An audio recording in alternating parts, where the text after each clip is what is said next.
Good evening, everyone. Welcome you all on the platform of Shaurya Academy. From today, we are going to start our current affairs classes. तो जैसा आपके वादा था, हम अपनी current affairs की classes शुरू कर रहे हैं और आज का जो टॉपिक है पहले दिन का बहुत ही महत्वपूर्ण है, बहुत ही इंपॉर्टेंट है। पहचान गए ना? Gangetic dolphin. वैज्ञानिक नाम है इसका प्लेटेरिस्टा गैंगेटिका। बहुत ही प्यारा जीव है, वेरी नाइस एनिमल। अब एक क्वेश्चन है मेरा आप लोगों से, आपके क्षेत्र में अगर आप उस रीजन से बिलोंग करते हो जहां ये पाया जाता है, तो वहां लोकल लैंग्वेज में इसका नाम क्या है, लोकल डायलेक्ट में क्या नाम है, आपको बताना होगा। क्योंकि स्टैंडर्ड में इसका नाम अलग है, आप बंगाल में जाएंगे तो अलग है, आसाम में जाएंगे तो अलग है। जहां पे जाएंगे इसके कुछ क्षेत्रीय नाम है, आपको बताना होगा। ये है fresh water dolphin, Gangetic dolphin, यानी गंगा नदी में पाई जाने वाली डॉल्फिन। अब यहां ध्यान रहे, पहला पॉइंट कि क्या है, हमारे देश का राष्ट्रीय जलीय जीव है, नेशनल एक्वेटिक स्पीशीज। और ये कहां कहां पाया जाता है, जैसा कि मैंने बताया आपको, क्या है, गैंगेटिक डॉल्फिन, गंगा नदी की डॉल्फिन।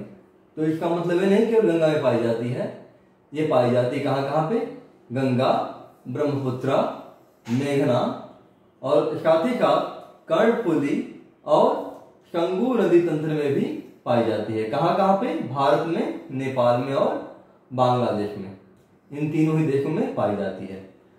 अब यहां एक महत्वपूर्ण बात मैं आप लोगों को और बता दूं कि जो ताजे पानी की जो डॉल्फिन होती है उनकी भी 4 प्रजातियां हैं और उनमें से एक है हमारी गंगा की डॉल्फिन या गैंगेटिक डॉल्फिन। बाकी जो है अमेजन नदी में और सिंधु नदी में भी पाई जाती हैं, इनकी मिलती जुलती प्रजातियां। और सबसे बड़ी खूबी क्या है इसकी, देखिए, इट इज ऑलमोस्ट ब्लाइंड, ये अंधी होती है, इसकी आंखें नहीं होती, आंखें नहीं होती हैं और ये वजन में 70 से 90 किलो के करीब होती है, 70 to 90 किलोग्राम। अब आप सोच लीजिए कि पानी के अंदर इतना हैवी एनिमल और आंखें भी नहीं, कैसे सर्वाइव करता है। It emits an ultrasonic sound which reaches the prey. ये क्या करती है, एक अल्ट्रासोनिक साउंड इमिट करती है, पराशब्द तरंगों को छोड़ती है और वो तरंगे अपने शिकार से या खतरे से जब टकरा करके वापस आती हैं तो उनकी जो इको होती है, जो प्रतिध्वनि होती है, उनकी सहायता से आगे बढ़ती है, या इसका जो भी मूवमेंट होता है उसकी सहायता से होता है ना अजीब बात।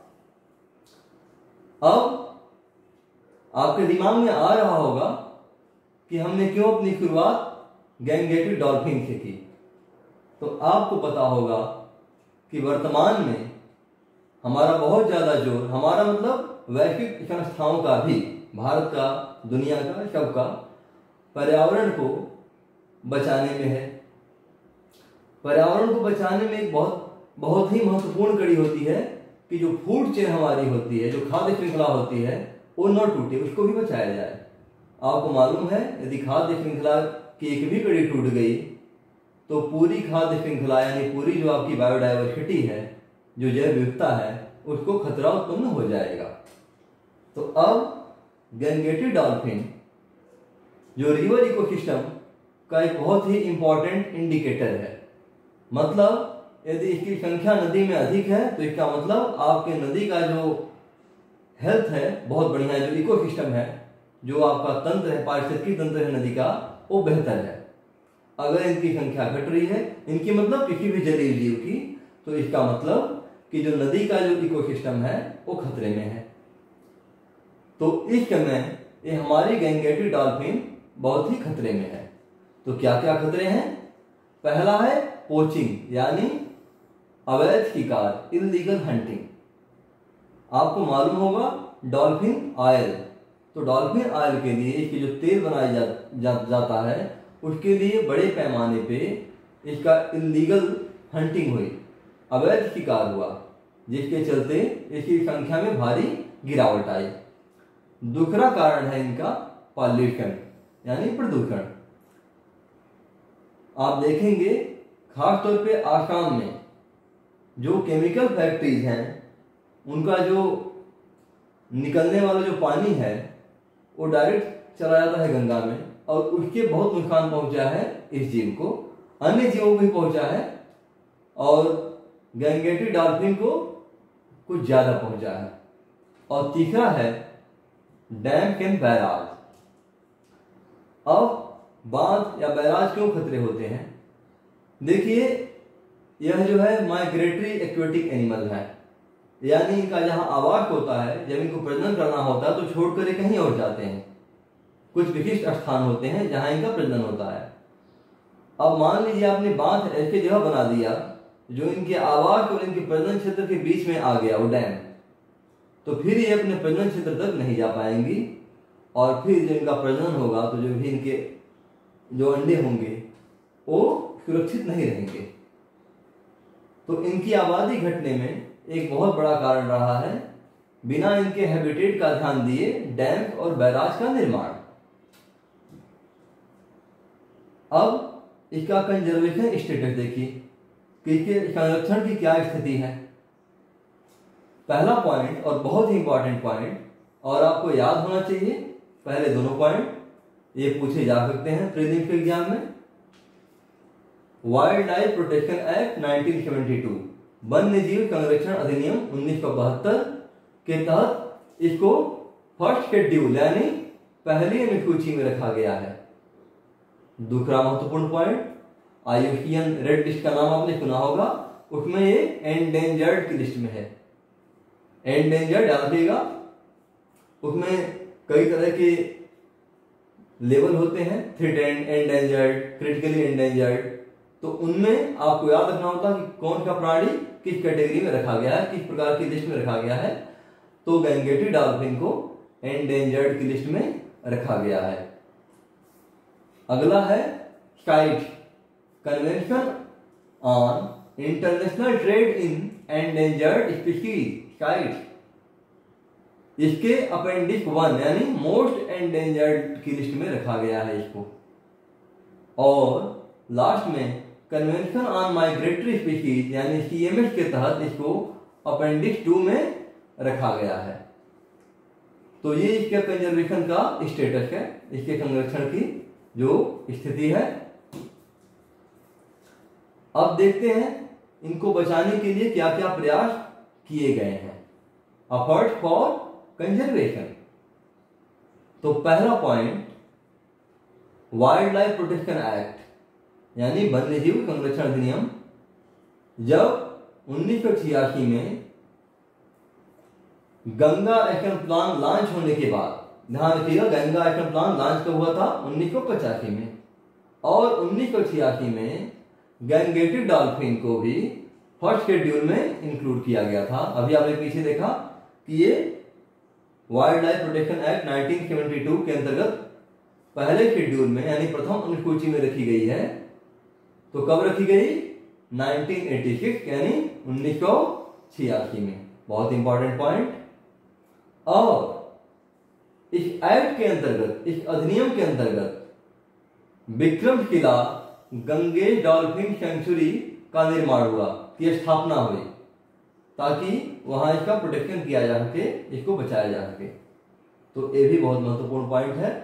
यदि प्रश्न पूछा जाए आपसे कि भारत में डॉल्फिन सेंचुरी की स्थापना कहाँ हुई, कहाँ स्टेब्लिश की गई है, तो कहां पर? विक्रमशिला।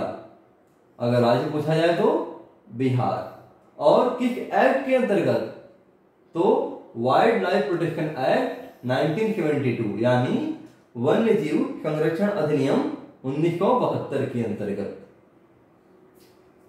नंबर 2, कंजर्वेशन प्लान देखिए।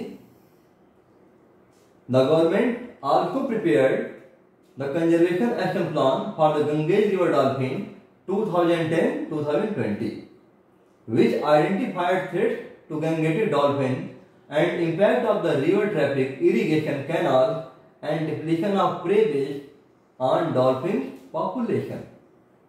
भारत सरकार ने 2009 के अंत में एक प्लान बनाया था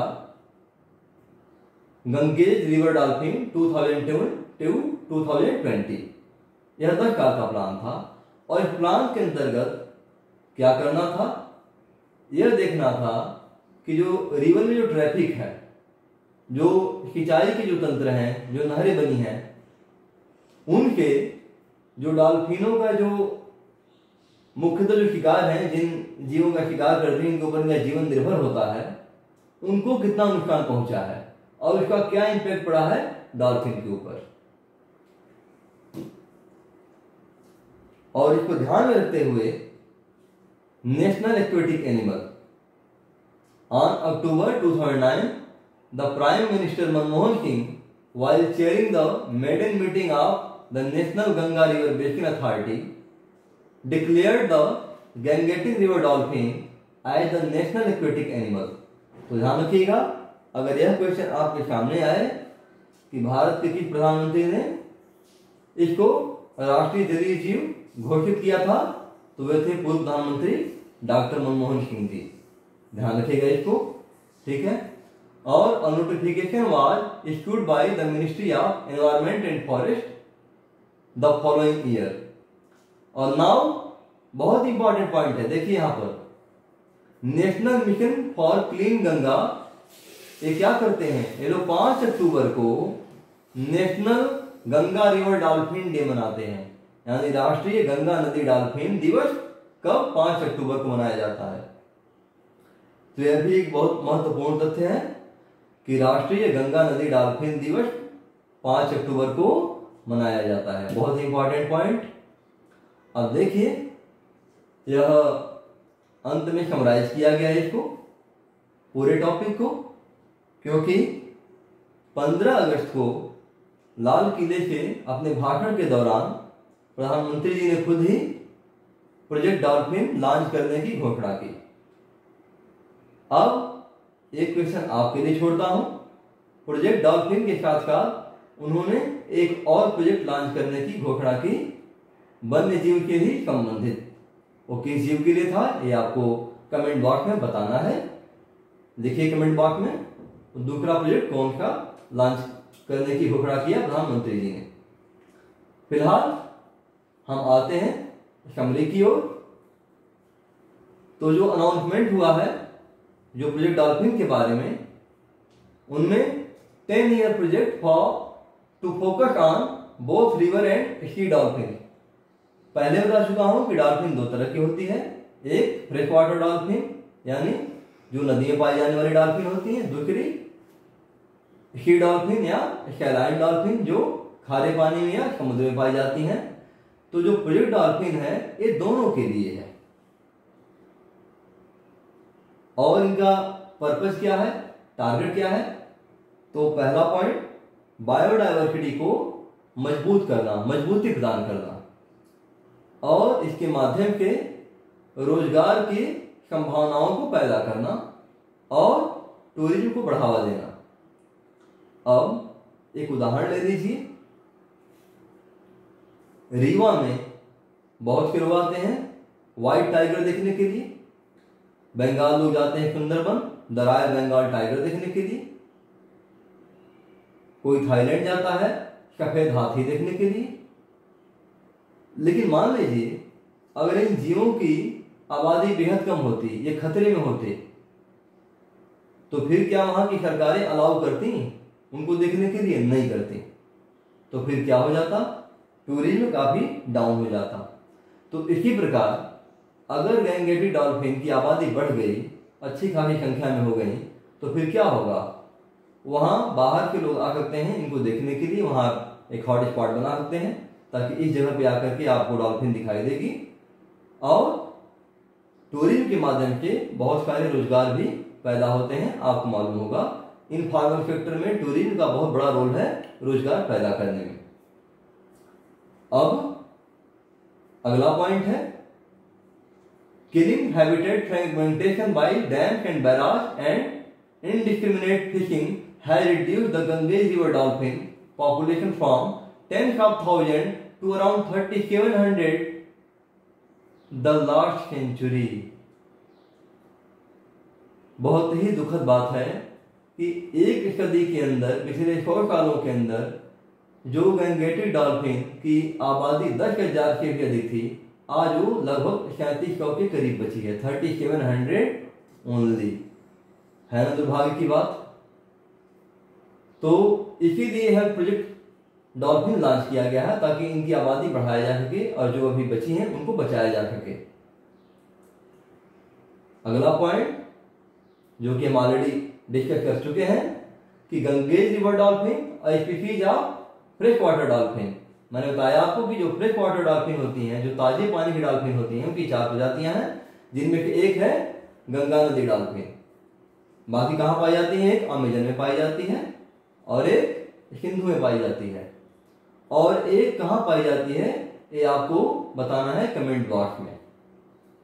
3 तो आप जान गए, गंगा में, अमेजन नदी ब्राजील, सिंधु नदी पाकिस्तान, और चौथी कहां पाई जाती है, मतलब फ्रेश वाटर जो डॉल्फिन की चौथी प्रजाति किस नदी में पाई जाती है, इसका भी उत्तर आपको कमेंट बॉक्स में देना है। और ध्यान रखिएगा कहां पाई जाती है, किन नदियों में, तो गंगा के अलावा ब्रह्मपुत्र में और इनकी सहायक नदियों में। अब राज्यों की बात आती है, कई बार प्रश्न पूछ दिया जाता है कि गैंगेटिक डॉल्फिन निम्न राज्यों में पाई जाती है। आपको दे दिया 1 2 3 4, दे दिया यूपी, बिहार, असम, बंगाल। उत्तर दे देगा, ए दे देगा आपका 1 and 2 ओनली, यानी केवल पहले और दूसरे राज्य में, 2 and 3 ओनली, 2 3 4 ओनली, 1 2 3 4 ओनली। तो आपको उन राज्यों के नाम भी पता होने चाहिए जहां जहां ये पाई जाती हैं। तो कहां कहां पाई जाती हैं? आसाम में, बिहार में, झारखंड में, मध्य प्रदेश में, राजस्थान में, उत्तर प्रदेश और बंगाल। अब यहां पर 2 राज्य बहुत महत्वपूर्ण हैं। कौन कौन? मध्य प्रदेश और राजस्थान, क्योंकि अब नाम है गैंगेटिक डॉल्फिन। तो ध्यान रखिएगा, गंगा राजस्थान में तो जाती नहीं है, लेकिन राजस्थान में फिर भी पाई जाती है, क्योंकि क्या होता है गंगा के ट्रिब्यूटरीज में भी पाई जाती है। इवन मैंने जो लास्ट टाइम जब ये डॉल्फिन देखा था 2016 में, तो मैंने यमुना में देखी थी। अब लास्ट पॉइंट और बहुत ही महत्वपूर्ण पॉइंट है यह कि गंगेज रिवर डॉल्फिन और fishery discovered in 1801 can live only in fresh water. इसकी जो ऑफिशियल जो खोज हुई, डिस्कवरी हुई, कब हुई थी? 1801 में। तो इसकी डिस्कवरी हुई का मतलब क्या ये थी ही नहीं इससे पहले, या थी तो पता नहीं था? नहीं, पता था, लेकिन लोकल लोगों को, जो वैज्ञानिक जो होते हैं, जो जीव जंतु का अध्ययन करने वाले लोग होते हैं, प्राणी विज्ञानी होते हैं, उनको पहली बार इसकी जानकारी कब मिली? 1801 में। और तभी तो मैंने कहा कि अलग अलग क्षेत्रों में जो वहाँ के जो लोकल डायलेक्ट हैं, जो क्षेत्रीय बोलियां हैं, उनमें इनके अलग अलग नाम हैं। तो आपके क्षेत्र में इसका क्या नाम है, आपको ये भी कमेंट बॉक्स में बताना है। और ध्यान रखें, एक क्वेश्चन और भी पूछा जा सकता है आपके एग्जाम में, जैसे दे दिया gangetic dolphin point 1 can live in fresh water, यानी ताजे पानी में जीवित रह जाएगी। Point number 2 can live in saline water, यानी खारे पानी में रह जाएगी। उत्तर दे देगा आपका A, only 1 is correct, B only 2 is correct, C both 1 and 2 are correct, D neither 1 nor 2। इस टाइप का क्वेश्चन आ जाएगा।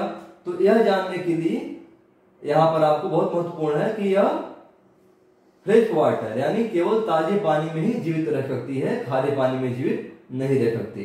ध्यान रखिए, gangetic dolphin can live only in fresh water, it can't live in saline water. तो ध्यान रखिएगा, यह भी एक बहुत ही महत्वपूर्ण पॉइंट है।